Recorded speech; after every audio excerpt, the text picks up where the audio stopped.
अस्सलामुअलैकुम दोस्तों, मैं तुहाडा अपना मेज़बान अब्बास सिवाग। तुसां देदे पे वे अब्बास सिवाग थल सकाफती रंग। अज का जिहड़ा मेरा टॉपिक है वो है बिलीव सिस्टम। ये बिलीव सिस्टम क्या है? यह यकीन मुहकम कि एक तरह की कहावत है कि पीर वड्डा कि यकीन वड्डा। जितना थोको अपने आप ते यकीन है उतना ही तुसां अपने मकसद कामयाब थी वेसो। बिलीव सिस्टम को समझावन वास्ते मैं तो कुछ मिसाल देसा कि बिलीव सिस्टम है क्या। सारे बजुर्ग एक साकू गाल सुनवाने हैं कि एक बादशाह ने एक शर्त रखी कि अगर कोई बंदा पूरी रात इन तालाब वाले पानी दे विच खड़ा रह वने और सवेरे जिंदा निकल आवे सर्दी के मौसम दे विच, तो वो अपनी अध बादशाही दे सी।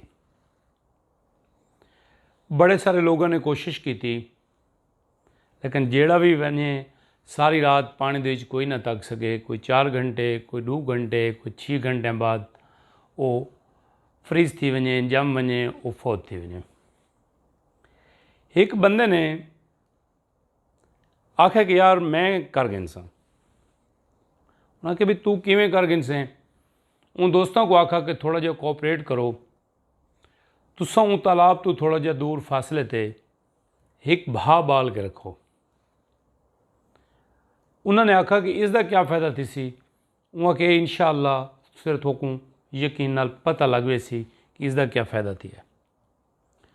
वो सारी रात दोस्त भा बाल ही रह गए और वो बंदा पानी दे विच खड़ा रह गया। सवेरे नहीं थिया तो उसको जिंदा हालत पाया गया। उन्हें कोल बादशाह ने पूछा कि आखिर ऐसी क्या चीज़ आई जिंदी वजह तू पूरी रात पानी दे विच जिंदा रहे, इतनी ठंड दे विच, इतने ठंडे पानी दे विच? वहाँ के मैं कोई यकीन आई कि हुणे रात मुक वैसी और मैं बन के वो भा सी केसा ते मेरी सर्दी ख़त्म थी वैसी। यकीन एक ऐसी चीज़ है कि जेड़ा हर मुश्किल तो मुश्किल काम दे विच भी थोकू सुरखरू करेंदी है। इवें वाली कार दोस्तों, मैं तो एक बई मिसाल लेवां कि जंगल दे विच कई किस्म के जानवर हैं, लेकिन जंगल का बादशाह सिर्फ शेर है। कि उनका बिलीव सिस्टम यह है कि मैं हर शय ते डाढ़ा, मैं हर शय को खा वैसा। उनके मुकाबले दे विच जंगल दे विच बड़े मोटे ताज़े लंबे चौड़े जानवर मौजूद हैं, लेकिन हाथी शेर कोलों कई दर्जे वाला जानवर है, मोटा जानवर है। लेकिन जेड़े वेले भी शेर को देख सी उनका जेड़ा बिलीव सिस्टम है वो यो आखे सी कि मैं को शेर खावे सी। लेकिन जेड़े वेले शेर हाथी को देख सी उनका बिलीव सिस्टम ये आखे सी कि मैं हाथी को खावना है, ये मेरी खुराक है, ये मेरा डोपरा है, या ये मेरा रात का खाना है। ये है बिलीव सिस्टम। बिलीव सिस्टम वास्ते विच या बादशाही हासिल करने दे विच ना कोई मोटा होना ज़रूरी है, ना कोई कादावर होना ज़रूरी है, ना चालाक होना ज़रूरी है। अगर चालाक होने नाल बादशाही मिलिया तो बांदर जिहड़ा है वो बड़ा ही शैतान भोलू शैतान जानवर है। वत ओ यानी उसका बिलीव सिस्टम शैतानी करना है, ना कि हकमरानी करना है। अगर तो कादावर चीज़ होवे तो उहदे नाल वो बादशाहत मिलती है। तो ज़राफा जंगल दे विच बहुत कादावर जानवर है, लेकिन उनका बिलीव सिस्टम भी कमज़ोर है और वो को यकीन है कि शेर मैं को खावे सी। इवें वाली कार दोस्तों, मैं कुछ थोक बईया मिसाल देना कि शायद ये बिलीव सिस्टम थोड़ी गाल समझ आ वने, तुसां अंडरस्टैंड कर सको। 2011 तक पूरी दुनिया दे विच तकरीबन कोई 2900 वनडे मैच खेड़ा गया, लेकिन कोई भी बंदा, कोई भी टीम तक कोई भी प्लेयर 200 स्कोर नहीं कर सकिया। यानी कोई टीम अगर 100 स्कोर, 150 स्कोर या पूरी टीम रल के 200 स्कोर बनावे हा तो बहुत बड़ा स्कोर समझा वेंदा है। अगर 300 स्कोर कोई टीम बना वने तो आखदे भी हुण कैं कोल भी बॉलिंग करवा गिनो, हुण कोई मसला को नहीं कि पहाड़ स्कोर का बन गया। लेकिन 2011 ਦੇ ਵਿੱਚ सचिन तेंदुलकर ने डबल सेंचुरी मारी साउथ अफ्रीका के खिलाफ।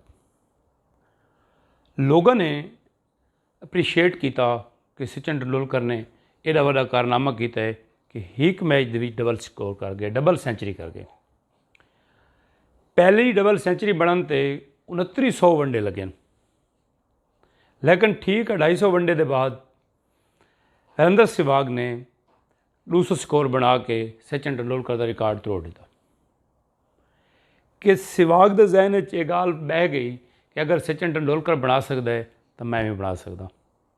उनके कोल बाद गुप्टल मारा है, गेल मारा है, बड़े सारे वाती में लैन लग गई है, पता नहीं कितने प्लेयर हैं, 11 प्लेयर ने कुछ अरसे ही डबल सेंचुरी स्कोर करके दे। मकसद ये है कि जिहड़े वेले तो कोई यकीन थी वैसी कि फिलाना कर सकता है, मैं क्यों ना कर सकता, उस वेले वो काम थी वैसी। 1953 ਦੇ ਵਿੱਚ ਜਿਹੜੇ रिसर्च की गई तो ये पता चला कि 1 मील का जोड़ा सफ़र है कम अज़ कम उहदे 4 मिनट लगते हैं। बड़ी दुनिया ने कोशिश की थी, लेकिन 4 मिनट तो पहले कोई ना कर सका। एक बंदे ने कोशिश की थी, 3 मिनट तो 59 सैकेंड के विच ये फासला तय किया। उसको बाद बे बंदे ने कोशिश की थी, वहाँ के यार ये कर सकता है, मैं क्यों ना कर सकता। हत्ता कि हुण मौजूदा दौर के विच प्राइमरी स्कूल का बच्चा भी 3 मिनट तो पहले 1 मील का फासला तय कर सकता है। यानी थोड़ा बिलीव सिस्टम ही थोकू कामयाबी ते उकसांदा है। तुसां कहीं भी काम दे विच अगर कामयाब होना चाहते हो तो थोकू अपने तू उतू वाले को देखना पोसी। अगर कोई कार ते चढ़ा वधे मतलब कि तुसां कार ते किवें पहुँच सकते वे, अगर वो पहुँच सकता है तुसां क्यों नहीं पहुँच सकते। अगर एक कारोबार की बैठा है और वड्डा कारोबारी है, अगर वो वड्डा कारोबारी बन गए तुसां वड्डे कारोबारी क्यों नहीं बन सकते। इवें वाली कार दोस्तों मैं अपने ज़मीनदार भरावां नाल मुखातिब हाँ। अगर एक ज़मीनदार एक किले दे विचों 20 बोरियां कणक दियां औसत चाहता है तो दूजा ज़मीनदार 10 बोरियां चाहता है, वो क्यों नहीं 20 बोरियां चाह सकता। अगर वो ज़मीनदार 20 बोरियां चाहता पे, वो भी कोशिश करे सी, ऊँ यकीन नाल काम करे सी, तो वो भी एक दिहाड़े वो 20 बोरियां कणक दियां औसत जरूर चैसी। इवें वाली कार दोस्तों कोई मालदार आदमी है, अगर कोई अपना दान 4 लाख रुपए का भी चाहता है तो दूजा का दान 1 लाख रुपए का विकता है, तो अगर वो 4 लाख का बेच सकता है तो वो दोस्त क्यों नहीं बेच सकता। अगर वो बिलीव सिस्टम है, वो कोई यकीन है कि अगर अब्बास ने 4 लाख का बेचा है तो मैं भी 4 लाख का बेचना है, तो वो डी दूर कोई नहीं जो उनका बैल भी 4 लाख रुपए का विक सी। दोस्तों उम्मीद है कि मेरी ये वीडियो थोकू पसंद आई हो सी।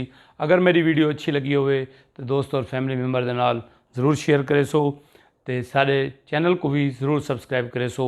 अस्सलामु अलैकुम वरहमतुल्लाहि वबरकातुहू।